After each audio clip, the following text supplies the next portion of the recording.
Horror कहानियां TV.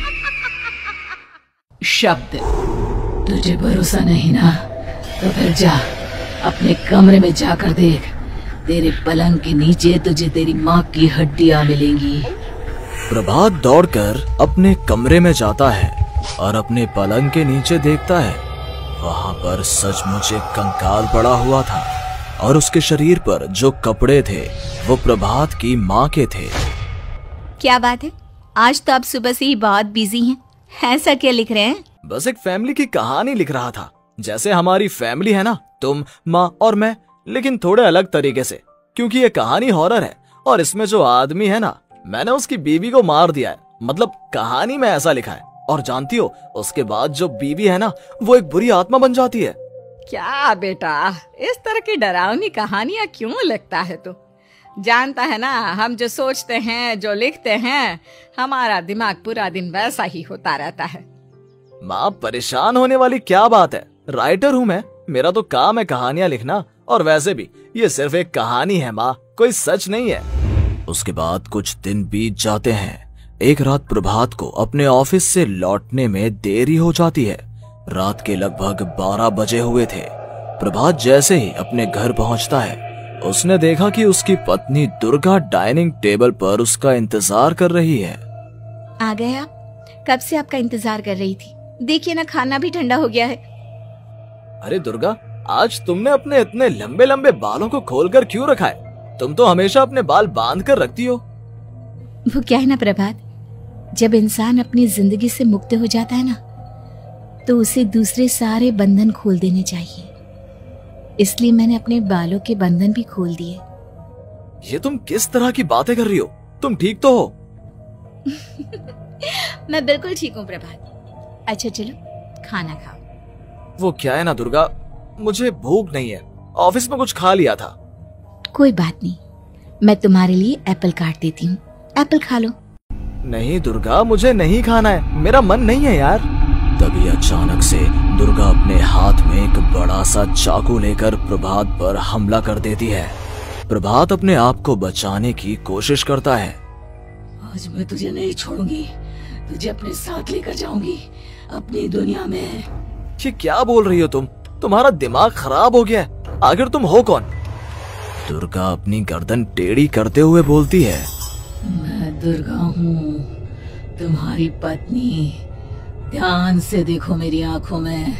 प्रभात बुरी तरह से डर जाता है और घबराहट में वो चाकू अपनी पत्नी के पेट में मार देता है। उसकी पत्नी की वहीं के वहीं मौत हो जाती है और उसकी चीख की आवाज सुनकर उर्मिला दौड़ते हुए बाहर आती है। ये तूने क्या किया प्रभात? तुमने अपनी पत्नी का खून कर दिया। लेकिन तू तो उसे बहुत प्यार करता था बेटा। तूने बहू को क्यों मार डाला? माँ, ये आपकी बहू नहीं थी, इसके अंदर कोई बुरी आत्मा घुसाई थी। मैं नहीं जानता ये सब कैसे हो गया, लेकिन वो मुझ पर हमला कर रही थी, मुझे मारने की कोशिश कर रही थी। माँ, मैंने कुछ नहीं किया। ये तूने क्या कर दिया बेटा? दुर्गा ने मुझे कहा था कि वो तेरी कहानी को उस कैरेक्टर की तरह एक्टिंग करके तुझे डराने की कोशिश करेगी। अरे वो तो तेरे साथ मजाक कर रही थी।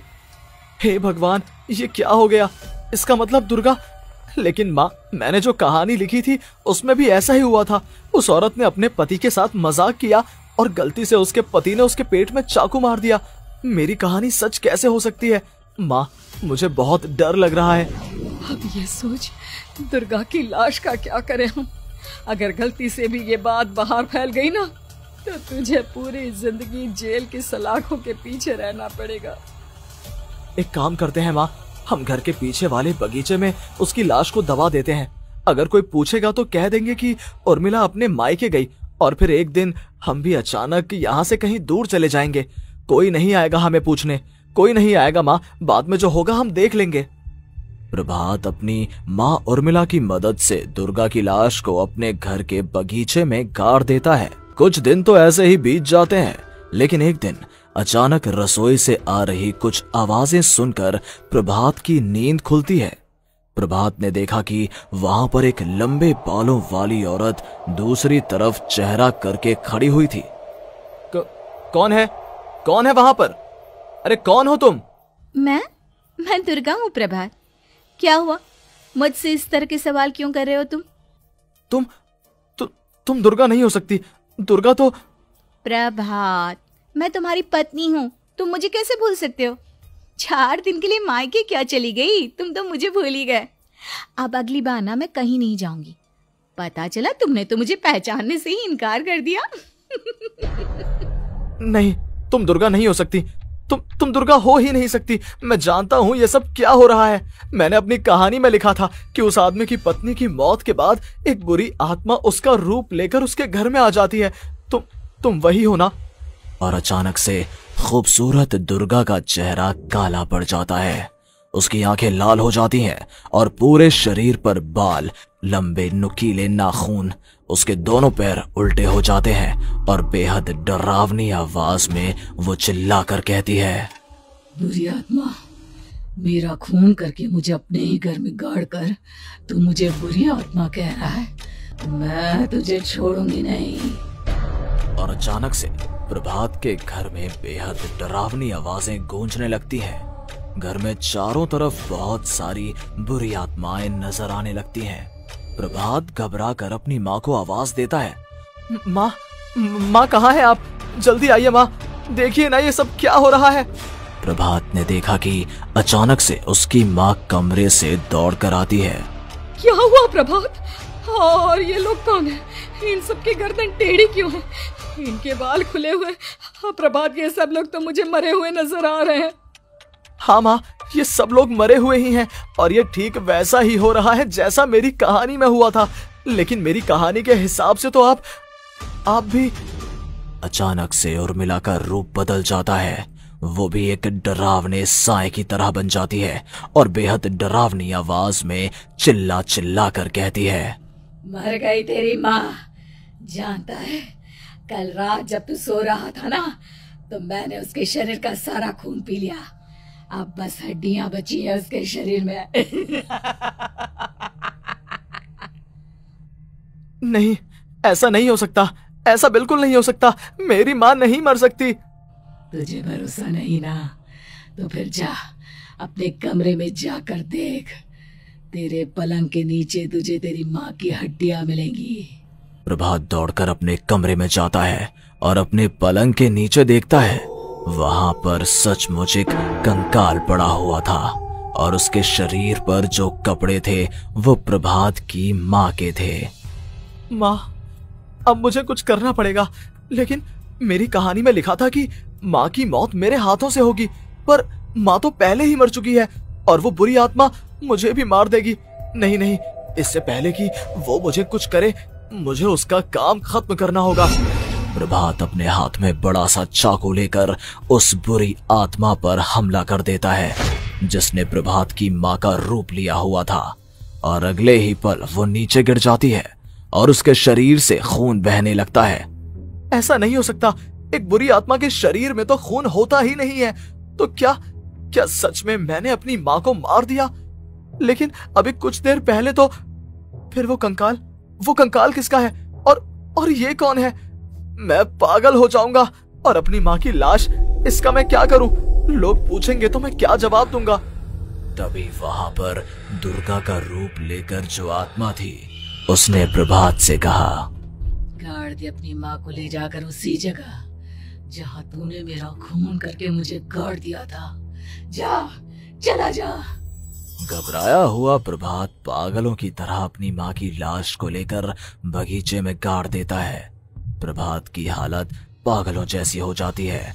वो अपने आप को अपने घर में बंद कर लेता है।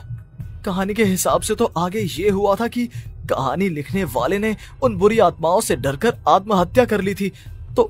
तो क्या मैं भी मर जाऊंगा? क्या मैं भी आत्महत्या कर लूंगा? एक काम करता हूँ, मैं अपनी कहानी का अंत बदल देता हूँ। हाँ, ये मैंने पहले क्यों नहीं सोचा। मैं लिख दूंगा कि कहानी को लिखने वाला आत्महत्या नहीं करता, बल्कि कहीं दूर जाकर नए सिरे से अपनी जिंदगी शुरू करता है। यही सोचकर प्रभात ने अपनी लिखी हुई कहानी को बाहर निकाला और उसे पढ़ना शुरू किया। ये देखकर वो हैरान रह गया कि कहानी का क्लाइमैक्स तो किसी ने पहले ही बदल दिया था। ये क्या? इसमें तो लिखा हुआ है कि आखिर में उस लेखक की पत्नी और माँ दोनों बगीचे में जिंदा दफन थे। बुरी आत्माओं ने उनको कैद करके रखा था और वो लेखक अपनी माँ और पत्नी दोनों को जिंदा बाहर निकाल लेता है। लेकिन ये सब लिख किसने दिया? प्रभात दौड़कर बगीचे में जाता है और वहां पर खुदाई करना शुरू कर देता है। प्रभात देखता है कि वहां पर लकड़ी के 2 बड़े संदूक हैं और उनके अंदर से आवाजें आ रही हैं। प्रभात बचा लो मुझे, अगर थोड़ी देर और हो गई तो वो मुझे छोड़ेगी नहीं। बेटा देखो, मैं इस बक्से के अंदर बंद हूँ, प्लीज मुझे बाहर निकालो, वो बुरी आत्मा किसी भी वक्त मुझे मार डालेगी। प्रभात वो दोनों बक्से बाहर निकालता है और अपनी पत्नी और माँ दोनों को आजाद करवा लेता है। लेकिन तभी वहां पर अचानक से एक बेहद डरावनी और खौफनाक दिखने वाली औरत आ जाती है। तुझे क्या लगा था इतनी आसानी से अपनी पत्नी और माँ को बचा लेगा? बस 5 मिनट और उसके बाद अमावस का चांद आसमान में आने ही वाला है। लेकिन तूने इन दोनों को बाहर निकाल लिया, अब तुझे मरना होगा। नहीं, मैं जानता हूँ मैं नहीं मरूंगा, और अब आगे क्या करना है ये भी मुझे पता है। प्रभात, ये बहुत खतरनाक है, हमें मार डालेगी प्रभात, चलो यहाँ से। नहीं दुर्गा, अब मुझे अच्छी तरह से पता चल चुका है कि इस बुरी आत्मा से हम कैसे पीछा छुड़वा सकते हैं। और इतना कहकर प्रभात अपने हाथ में पकड़ी हुई सिंदूर की थैली उस बुरी आत्मा के ऊपर उछाल देता है। कुछ ही देर में वो जमीन पर गिरकर राख में बदल जाती है। ये सब क्या हो रहा था बेटा? ये सब तुम्हारी लिखी हुई इस कहानी की वजह से हुआ है ना? नहीं माँ, पहले मुझे भी ऐसा ही लगा, लेकिन बाद में पता चला कि बरसों पहले हमारे इस बगीचे की जमीन के अंदर किसी को जिंदा गाड़ दिया गया था और बस उसी औरत की आत्मा हमें परेशान कर रही थी। उसी ने मेरे शब्दों में जान डालकर उस कहानी को जिंदा कर दिया था।